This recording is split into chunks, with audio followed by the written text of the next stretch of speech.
टुन्नी और टुनटुनी दोनों आमने सामने एक जैसे घर में ही रहती थी। वो दोनों बहुत ही अच्छी दोस्त भी थी। मौसम बरसात का आने वाला था और उन दोनों को फिक्र थी कि हमने कोई अनाज जमा नहीं किया। टुनटुनी की तबीयत ठीक नहीं थी, इसलिए वो बीमार थी और उसी वजह से वो अनाज लेने नहीं जा पा रही थी। फिर भी टुन्नी भी इसी वजह से रुकी हुई थी। वो जानती थी कि बरसात शुरू हो जाए तो रुकने का नाम नहीं लेती, इसीलिए हमें अनाज कहीं न कहीं से ढूंढना होगा।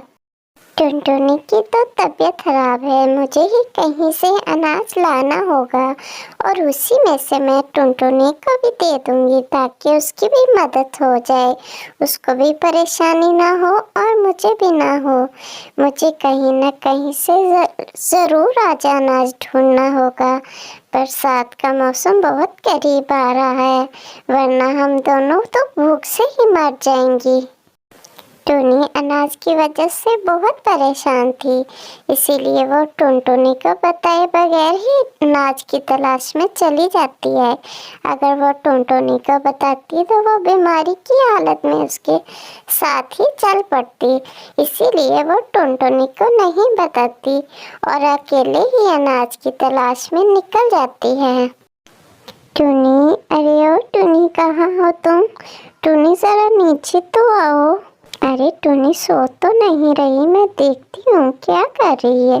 अरे टुनी, यहाँ तो टुनी नहीं है, ना जाने कहाँ चली गई। आज तक तो वो बताए बगैर कभी कहीं नहीं गई। वो कहाँ गई होगी? मुझे तो परेशानी हो रही है, कब से वो नज़र नहीं आ रही। टोनी सुबह से गई थी और शाम होने को थी, लेकिन अभी तक टोनी घर वापस नहीं आई थी। वो जंगल में अनाज की तलाश में इधर उधर भटक रही थी कि वो थक जाती है और एक दरख्त पर बैठ जाती है। वो दरअसल भूतिया दरख्त था, टोनी नहीं जानती थी। अरे आप कौन हो? हम इस दरख्त की आत्मा हैं और तुमने हमें जगा दिया है। अब हम तुम्हें कैद कर लेंगे, हम तुम्हें नहीं छोड़ेंगे। तुमने हमें नींद से जगा दिया है। वो टुनी को कैद कर लेते हैं। थोड़ी देर बाद उधर कालू कौवा आता है। अरे कालू भैया, मुझे प्लीज इस पिंजरे से आजाद कराओ। अरे टुनी, तो इसमें कैसे फंस गई? अरे कालू भैया, मैं फंसी नहीं हूँ, मुझे इस दरख्त की आत्मा ने कैद कर लिया है, प्लीज मुझे इसमें से निकालो।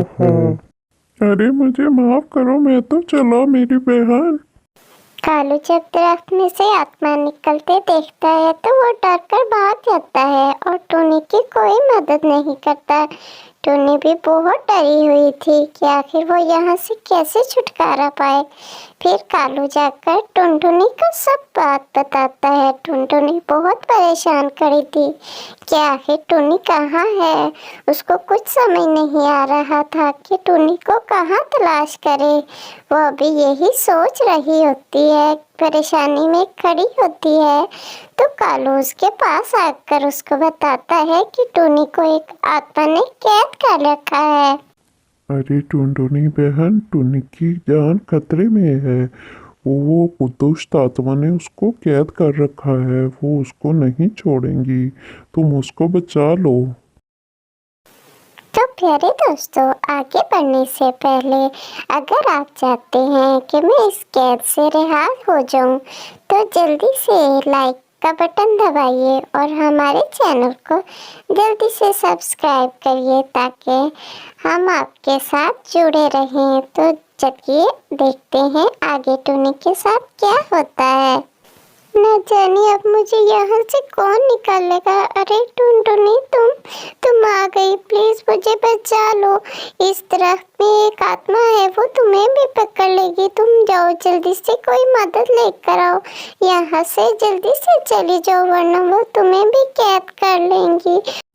फिर टुनटुनी वहाँ से जल्दी से चली जाती है ताकि कोई मदद लेकर टुनी को बचा सके, इसीलिए वो जल्दी जल्दी उस आत्मा के आने से पहले से वहाँ से भाग जाती है और वापस अपने घर जाती है। वो बहुत ही परेशान थी कि अब क्या करे। फिर उसकी दीदी आती है और वो उसे एक बाबा जी का पता बताती है कि तुम वहाँ जाकर उससे मदद लो, वो तुम्हारी मदद ज़रूर करेगा और टुनी को ज़रूर बचा लेगा। वो बहुत ही पहुँचे हुए बाबा हैं, वो तुम्हारी मदद ज़रूर करेंगे। टुनटुनी, तुम नहीं जानती, वो हर आत्मा को अपने वश में करना जानते हैं, इसीलिए वो तुम्हारी मदद भी ज़रूर करेंगे। तुम उनको लेकर उसी जगह पे चली जाओ जहाँ टुनी कैद है, फिर वो तुम्हारी मदद करेंगे।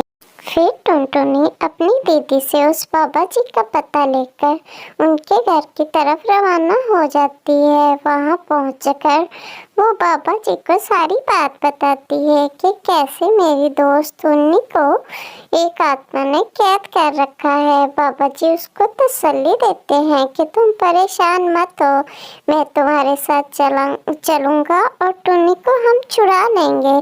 तुम्हें परेशान होने की कोई ज़रूरत नहीं, मैं सब कुछ संभाल लूँगा। बस टुनटुनी, तुम मुझे उस आत्मा के ठिकाने पर ले चलो, बाकी सब मुझ पर छोड़ देना, मैं खुद संभालूंगा। तुम्हें परेशान होने की कोई ज़रूरत नहीं है। बाबा जी, वो बहुत ही भयानक आत्मा है, उसके 4-5 सर हैं और इतने बड़े बड़े हाथ हैं जिससे वो पैर निकालती है तो बहुत डर लगता है। आप चलिए मेरे साथ, हमें टुनी की मदद करनी होगी। फिर टुनटुनी बाबा जी को लेकर टुनी के पास पहुंच जाती है। बाबा जी मंत्र शंतर पढ़ते हैं और उस दरख्त के पास एक आग लगी लकड़ी रख देते हैं। दरख्त को जैसे ही आग लगना शुरू होती है, वो आत्मा उससे जलना शुरू हो जाती है। वो बहुत चीखती चलाती हैं, लेकिन उस दरख्त को आग लगते ही वो आत्मा वहाँ से भस्म हो जाती है और जैसे ही वो आत्मा भस्म होती है, वहाँ से टुनी पिंजरे में से आज़ाद हो जाती है। फिर टुनटुनी और टुनी घर वापस आ जाती हैं और अपनी ज़िंदगी फिर से दोबारा से हंसी खुशी शुरू कर देती हैं। अब टुनी और टुनटुनी कभी भी अकेले नहीं जाती थी कहीं भी, क्योंकि वो उस हादसे से सबक सीख चुकी थी।